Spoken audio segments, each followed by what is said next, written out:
apto para todo público. Tu canal universitario, más cerca de ti.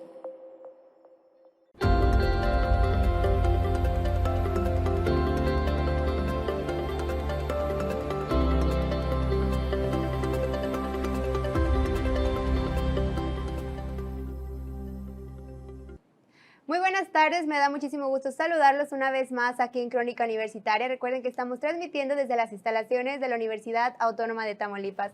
Mi nombre es Silvia Leal y aprovecho este espacio para invitarlos a que nos sigan en nuestras redes sociales. Recuerden que estamos en Facebook, en TikTok, en Twitter, en Instagram y también en nuestro canal de YouTube, y a todas ellas con el mismo nombre de usuario como Tu Canal Universitario. También aprovecho invitarlos a que se queden con nosotros hasta finalizar esa transmisión, ya que tendremos la presencia de una investigadora muy importante para nuestra máxima casa de estudios, quien más adelante nos va a estar platicando sobre su experiencia laboral, así como también aportes y proyectos de investigación. Ella es la doctora Glenda Nelly Requena Lara. Doctora, bienvenida aquí a Crónica Universitaria. Muchas gracias por aceptar nuestra invitación. Platícanos cómo se encuentra el día de hoy.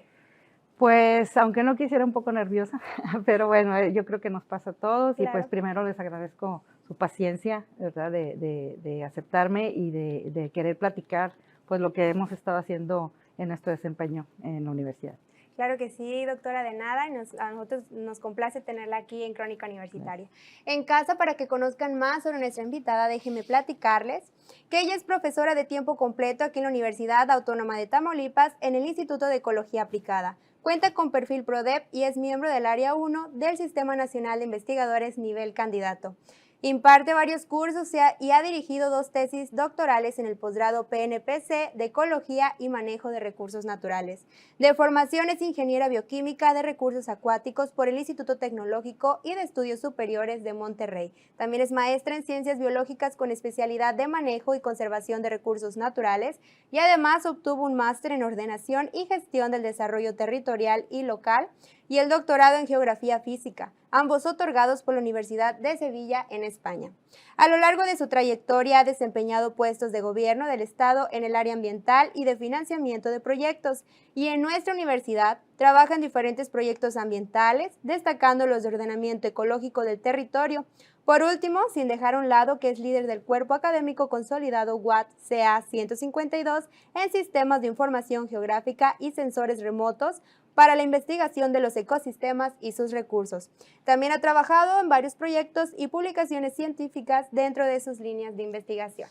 Bien, doctora, pues con esta presentación queremos comenzar a que nos platique primeramente sus inicios en nuestra universidad. ¿Cómo fue que llegó a trabajar aquí en nuestra máxima casa de estudios?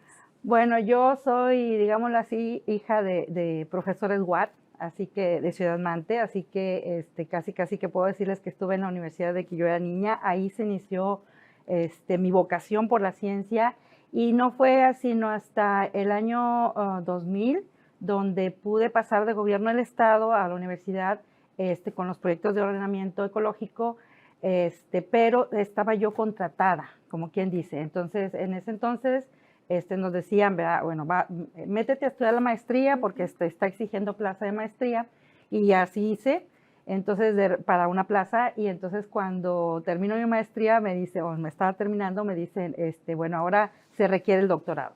Entonces tuve la oportunidad de irme a hacer el doctorado a España, donde primero tuve que hacer otra maestría en ordenamiento, en ordenamiento territorial. Y ya regresando fue cuando ya estaba para mí disponible la plaza en el Instituto de Ecología. Antes estuve yo trabajando aquí, y también es una de mis casas, como quien dice, en la ahora Facultad de Ingeniería y Ciencias. Antes era la Facultad de Agronomía. Así es. Pero pues desde ese entonces trabajo aquí en la universidad, y bueno, voy a cumplir 9 años desde que ya formalmente tengo mi plaza de profesora de tiempo completo. Qué bueno, es una muy bonita experiencia, pues ahora sí que inicial aquí en nuestra universidad. Doctora, además de la investigación en el Instituto de Ecología Aplicada, ¿qué otras funciones realizan? Bueno, ya lo comentaste ahora, básicamente pues atendemos alumnos, principalmente de posgrado, maestría y doctorado que tenemos ahí en el instituto, pero también en apoyo a otros posgrados de la universidad, principalmente pues aquí de Ingeniería y Ciencias, también asesorías a diferentes niveles de alumnos, y algunas clases en licenciatura que también me ha tocado impartir. Antes de que entrara yo al instituto, era otro sistema y tenía la oportunidad de trabajar en proyectos no solo de investigación, sino también en proyectos de servicios, ¿no? Entre ellos los de ordenamiento ecológico. Okay. Ya con esto como una pequeña introducción sobre cómo inició y sobre el Instituto de Ecología, queremos ahora enfocarnos ya en uno de sus proyectos de investigación, que es el estudio de la dinámica de la cobertura boscosa en Tamaulipas y su importancia como sumideros de carbono. Y queremos preguntarle a qué zona boscosa de Tamaulipas se refiere este estudio, doctora. Sí, bueno, primero tenemos que entender, fue mi primer proyecto aquí en la universidad, ya como profesora de tiempo completo en el que estuve a cargo. Entonces, primero tenemos que entender pues a lo que se refiere un bosque. Hay muchas definiciones, muchas veces se plantea filosóficamente a los cuántos árboles se dice que es un bosque. Así es. Entonces, para nosotros, en el entendido de que íbamos a estar manejando, después hablaré de ello, de sistemas geoespaciales, para nosotros la definición de bosque para este proyecto fue aquellos lugares donde tuvieran cobertura de árboles de más de 30% de un píxel, porque manejamos píxeles para hacer sistemas de información geoespacial. Entonces, donde haya una cobertura mayor del 30% de ese píxel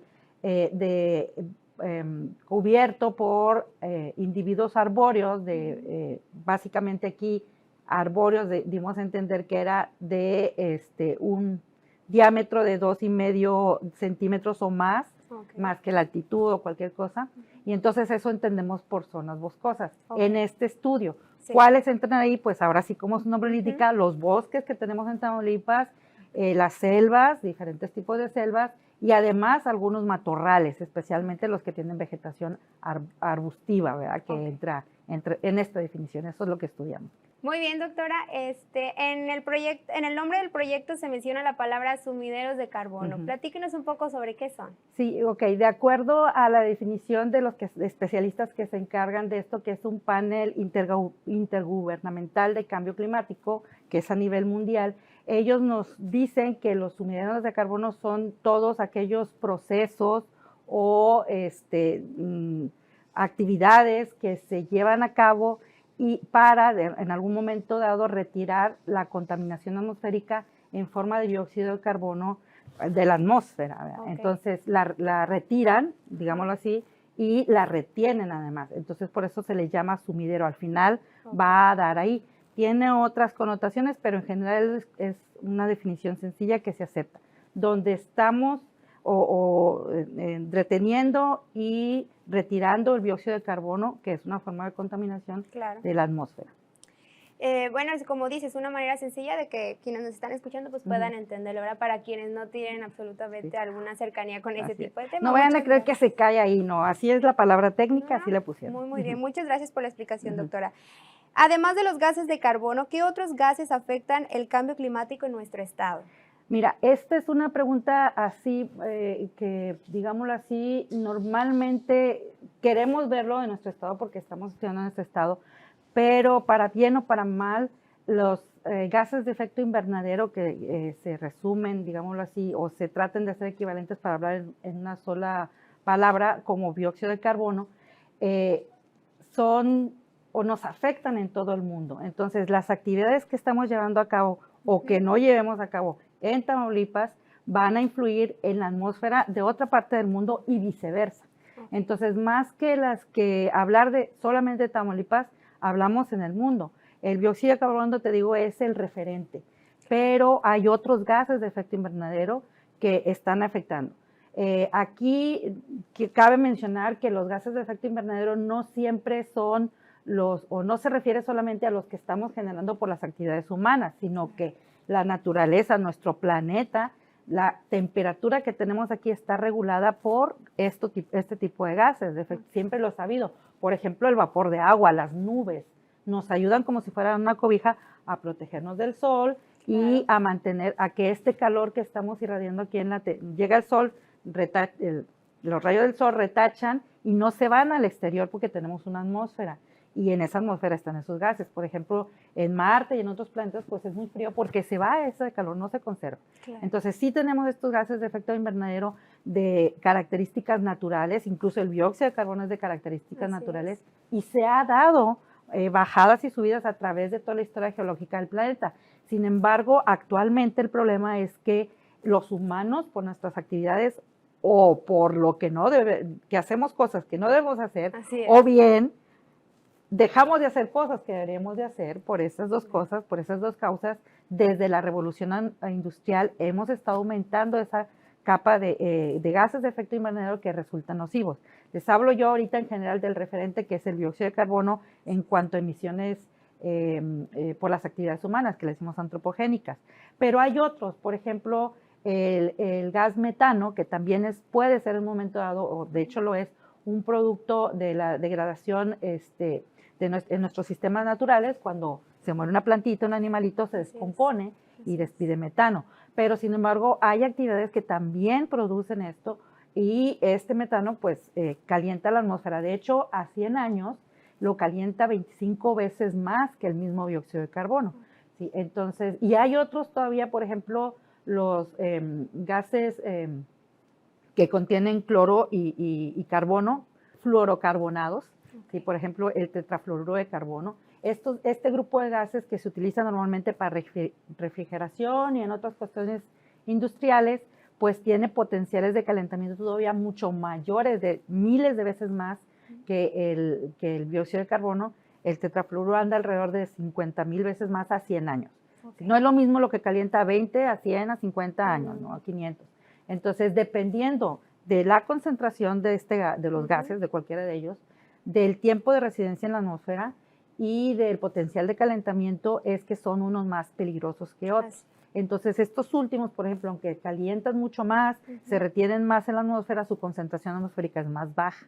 Okay. Entonces, sí son muy peligrosos, sí tenemos que bajarle al consumo y hacer cuestiones de mitigación, claro.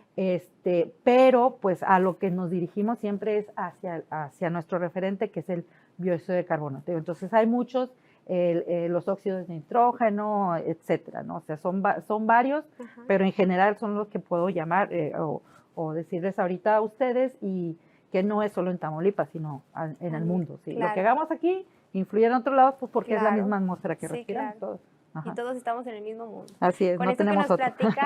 Con esto que nos platica, doctora, realmente comprendemos que es tan importante este tipo de proyectos de investigación, porque ahí logramos pues identificar, ¿verdad?, qué se puede dejar de hacer o qué es más necesario que se deje de hacer, ¿verdad? Así es. Bueno, y con esto, doctora, vamos a nuestro primer corte. Al regresar vamos a tocar otro de sus proyectos de investigación, así que todo nos parece muy interesante. Para volver, vamos a continuar con esos siguientes proyectos. Allá en casa, quédese con nosotros, que continuamos con más.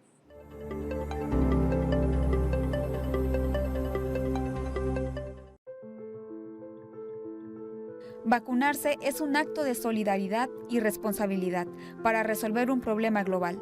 La única manera de controlar esta pandemia es vacunando a toda la población. De otra manera, seguirán apareciendo nuevas cepas y permaneceremos en estado de alarma indefinidamente.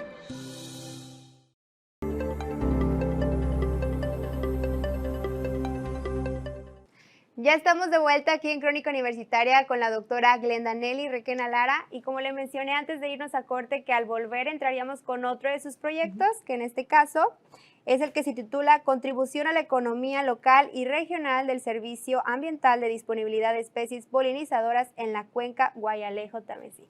Doctora, platíquenos, ¿cuáles son las especies polinizadoras de las que se habla en este proyecto? Bueno, en general hay muchas especies polinizadoras. Estas son las que se encargan, digámoslo así, de llevar el polen entre una florecita y otra para que se produzca la fecundación y obtengamos frutos de eso.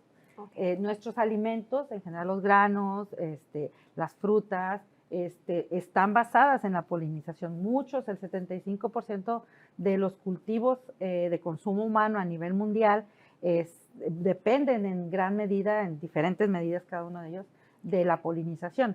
Entonces, en nuestro estado, pues aunque tenemos diferentes polinizadores de diferentes tipos, desde insectos, mariposas, aves, incluso mamíferos, por ejemplo, los murciélagos, para este estudio específicamente, como les dije en un bloque pasado, utilizamos algunos de ellos nada más, porque digámoslo así, nuestro mapa de entrada, que está basado en píxeles, es como una foto de píxeles. Esos pixelitos tenían 100 metros por 100 metros, de 1 hectárea. Entonces, muchos de los polinizadores, por ejemplo, los que llevan a cabo la polinización de curvitáceas, que son las calabacitas y ese tipo de cosas, pepinos, pues recorren muy poquitos metros de distancia. Entonces, ¿qué pasa ahí? Que no los podíamos tomar en cuenta por el tamaño del píxel. Okay. Entonces, para este estudio se utilizaron mariposas, o sea, que recorrieran más de 100 metros, ¿no? Okay. Entonces, mariposas, murciélagos polinizadores, colibríes, abejas y abejorros son los que utilizamos para este estudio. Doctora, ¿podría describirnos el proceso de trabajar o estudiar con estas especies? ¿En qué las tienen almacenadas? Ay, ¿O no. cómo es, No, esa cuestión? las tengo almacenadas en fotos más que otra cosa. Okay. No, el proceso para este trabajo precisamente consistió en esto, en determinar un servicio ambiental y su valor socioeconómico, Okay. Basado en, digámoslo así, los hábitats que tenemos en nuestro territorio, en este caso la cuenca Yanajo-Tamesí, para estudiar este tipo de polinizadores. Okay. Entonces, ¿qué utilizamos como indicadores? La distancia que recorren desde su nido, que es el servicio ambiental de hábitat para este tipo de biodiversidad, lo que recorren desde su nido en nuestros ecosistemas naturales hasta los sitios donde están nuestros cultivos, que son los que van a polinizar. Okay. En una de ellas, obviamente cada una de ellos tiene diferentes distancias recorridas. También utilizamos los tiempos en que hay más polinización a través del año, porque varían entre especies, y obviamente pues la base para estudiar de nosotros es los ecosistemas que tenemos. Unos tienen mayor capacidad de recibir a cierto tipo de polinizadores que a otros, y básicamente esos son las formas en que los estudiamos. No es que hayamos ido a medir cuántos, no. Hay muchas investigaciones detrás de esto y que tomamos nosotros para este estudio, y pues autores que ellos sí han medido, ¿verdad? Ellos sí han hecho este tipo de cosas directamente. Nosotros lo interpretamos, lo subimos a mapas, digámoslo, compuestos para generar este estudio más bien. Usted, pues, estudiaron a estas especies polinizadoras. ¿De qué manera ellas contribuyen a la economía? Para que vea, dicen, ¿cómo las abejas? Así bueno, lo que comentaba hace rato, simple y sencillamente las 3/4 partes, o alrededor de las 3/4 partes de nuestros alimentos que producimos con base en el campo, digámoslo así, pues están, bueno, nuestros alimentos de origen vegetal, claro está, están basados en la polinización en una u otra medida. Entonces, simple y sencillamente por eso ahorita hay tanta insistencia en que cuidemos de las abejas, en que no usemos tantos insecticidas que puedan matarlas. Las abejas son unas, pero tenemos polinizadores naturales también, ¿no? Entonces, avispas y otro tipo, y todos los que estoy hablando ahora, ¿sí? Entonces, por eso esta insistencia, porque en un momento dado que se nos acaben, ¿qué vamos a hacer? No vamos a tener quien lo polinice, y para andarlo haciendo con drones, como ya hay estudios de esto, o para andar nosotros haciendo esto, pues no vamos a poder. Entonces, esa es la principal importancia. Lo que valen, o parte de lo que valen, puede ser interpretado como parte de lo que vale cada uno de nuestros cultivos, que en este caso tenemos en la cuenca Guayalejo-Tamesí, pues se debe al trabajo de todas estas especies. Claro. Y al hábitat que ofrecemos para que vivan ellas. Bien importante resaltar, ¿verdad?, el trabajo que ellas desarrollan. Uh-huh. Doctora, hablando de otra proyecto de investigación, que es el Sistema de Información Geoespacial para Respuesta Rápida a Problemas Ambientales Territoriales en el municipio de Yera, defínanos de manera general qué es geoespacial, y también de qué manera la información geoespacial nos ayuda en ver las problemáticas ambientales. Ok, mira, nosotros nos basamos en gran parte en hacer estudios sobre sistemas de información geográfica, pero cuando a estos sistemas se le unen otras tecnologías, por ejemplo, actualmente lo que tenemos Big Data, o como se pronuncia, perdón por mi mal inglés, utilizamos, por ejemplo, también imágenes de satélite, imágenes de dron, cuestiones de que se utilizan en las redes sociales, y lo tenemos todo, o toda esta información tiene en algún momento dado georreferencia espacial en el territorio, coordenadas que les llamamos. Entonces, nosotros podemos juntarlo con otra información para producir datos y más información que ocupamos. Entonces, por eso se llama geoespacial, porque no nada más es la información geográfica en sí, sino información que ya tenemos disponible, por ejemplo, plataformas tan sencillas como las que tenemos ahorita ya en nuestros aparatos, ¿no? Google Maps, Google Earth, todas estas cuestiones de ubicación, todo esto entra dentro de la tecnología geoespacial. Y cómo se han hecho o cómo han aportado para resolver problemas ambientales en general en el mundo. Por ejemplo, nada más quiero ponerte el caso de la Agencia Espacial Europea, que ahora tiene sistemas que también se llaman de respuesta rápida ante inundaciones, por ejemplo, hasta desastres naturales. Mucho se ha hecho en incendios, que cuando se da en algún lugar, algún huracán o algo, inmediatamente empiezan a tomar imágenes específicamente del lugar para tratar de hacer rutas de evacuación, que les llevan, ¿cómo se llama? Para que puedan sobrevivir, las víveres, las cuestiones de rescate, tal. Y en nuestro país, más específicamente, tenemos la CONAFOR, que ha estado estudiando también, enlazada con la NASA y con otras universidades mexicanas, para la respuesta, el sistema de respuesta rápida a incendios. Entonces, eso ayuda a que las personas sepan que se está generando un incendio o que puede ser un incendio lo que el satélite captó, y entonces puedan responder para que no se extienda. Entonces, eso es una de muchas, ¿no? Muchas más, simplemente las atmosféricas, ¿verdad? Sabemos que viene un huracán y empezamos a protegernos, y ya eso es una manera también de que se utilizan ahora todos estos sistemas. De cómo contribuyen a Así es, estas problemáticas ambientales. Ajá, así es.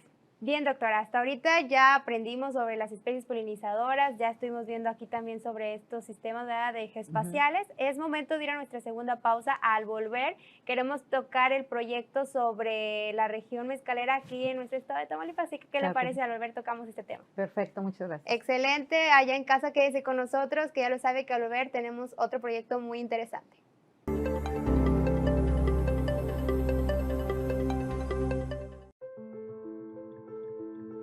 Vacunarse es un acto de solidaridad y responsabilidad para resolver un problema global. La única manera de controlar esta pandemia es vacunando a toda la población.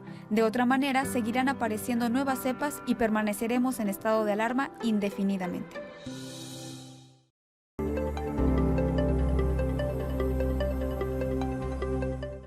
Ya estamos de vuelta aquí en Crónica Universitaria. Recuerden que estamos en entrevista con la doctora Glendanelly Requena Lara.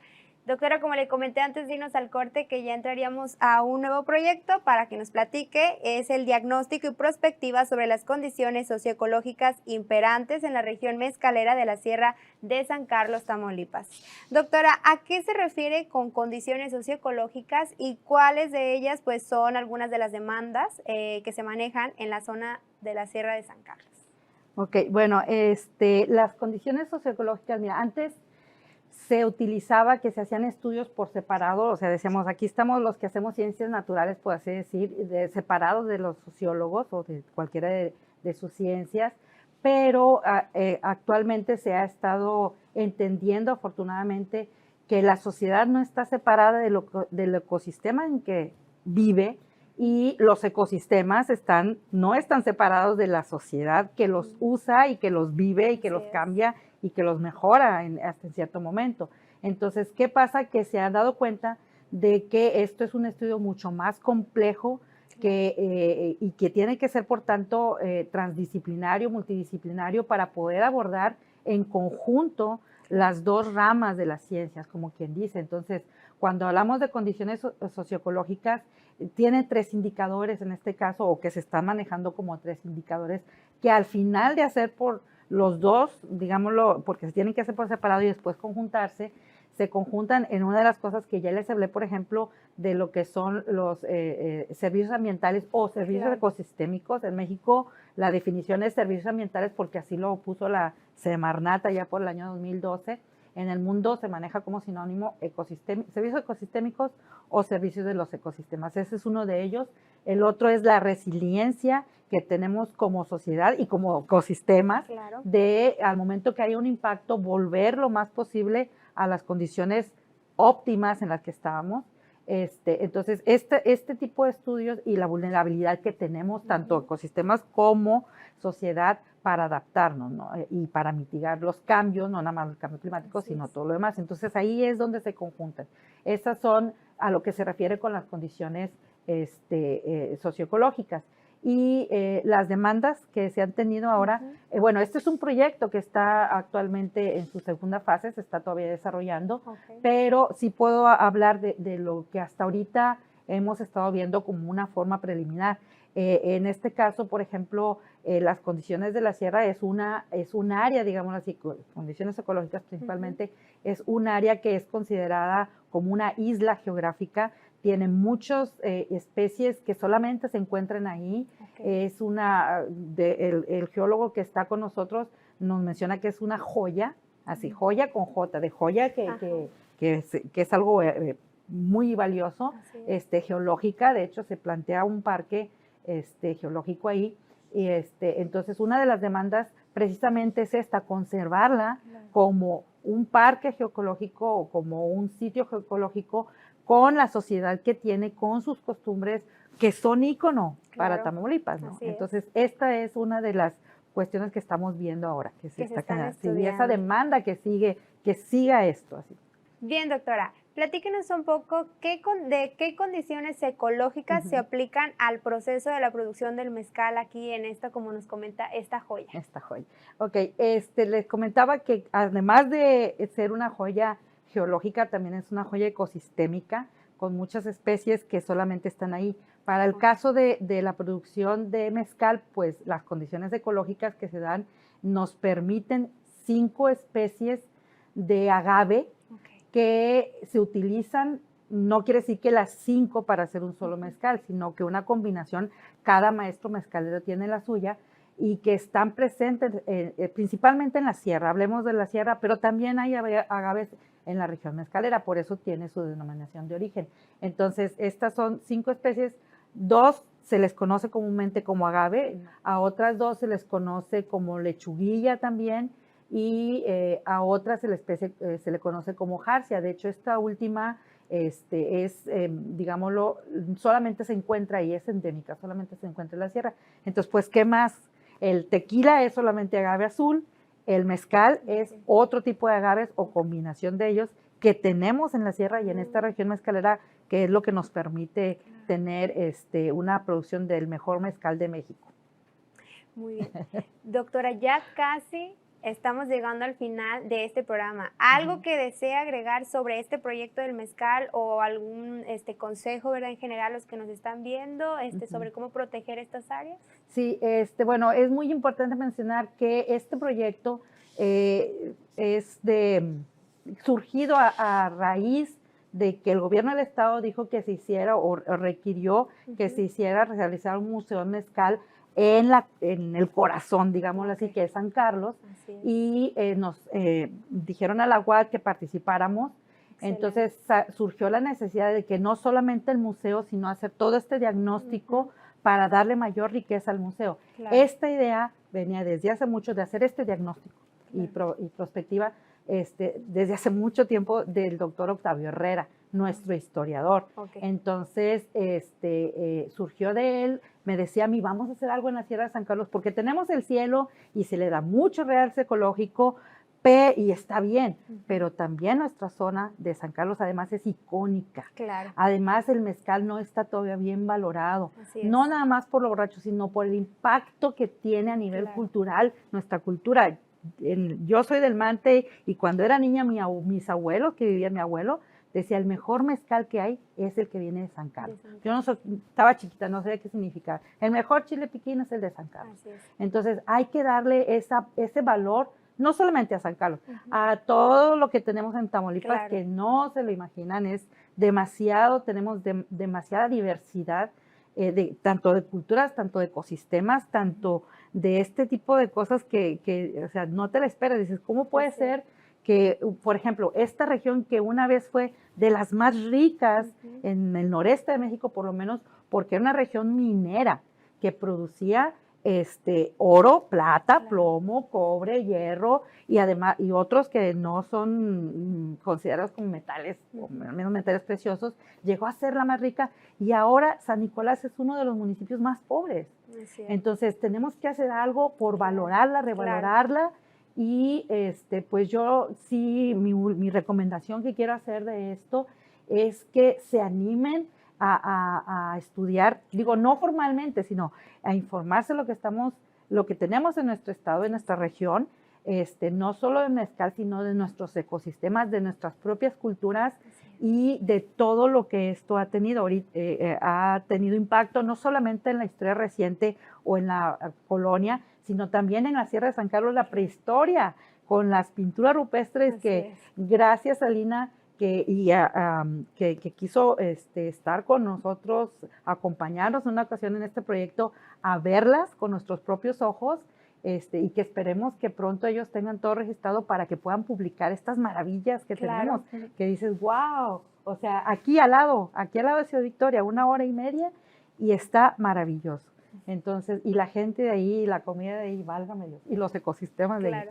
Entonces, ojalá se puedan dar tiempo en aprender, porque solamente, y conocer, porque solamente conociendo y aprendiendo podemos amar lo que tenemos y podemos conservarlo Claro. para las generaciones futuras. Así O sea, es. aunque no tengamos hijos, habrá alguien que se Claro. acordará de nosotros porque hizo o no hizo. Claro. Entonces esperemos que se acuerden bien y pues están invitados a cualquier detalle, pues aquí yo pienso que se quedará mi correo. Claro. Para quien quiera dudas, comentarios, sugerencias, son bienvenidos. Y pues por mí agradecer nuevamente que me hayan dado esta oportunidad. Y a mis compañeros de trabajo también, por favor. Excelente, doctora. Pues muchas gracias por esta recomendación o este consejo, ¿verdad? A todos los que nos están viendo de interesarse, ¿verdad? En estas zonas. Y muchísimas gracias también a usted por tomarse el tiempo de estar aquí en Crónica Universitaria. Tiene las puertas abiertas para cuando guste volver, ya que se sigan los demás proyectos, ¿verdad? Que nos quieran platicar, pues aquí es bienvenida. Okay. Muchísimas gracias. Así. Muy bien, doctora, y ustedes allá en casa que se quedaron con nosotros hasta este momento, muchísimas gracias. Mi nombre es Ile Leal y le deseo que siga teniendo una excelente tarde.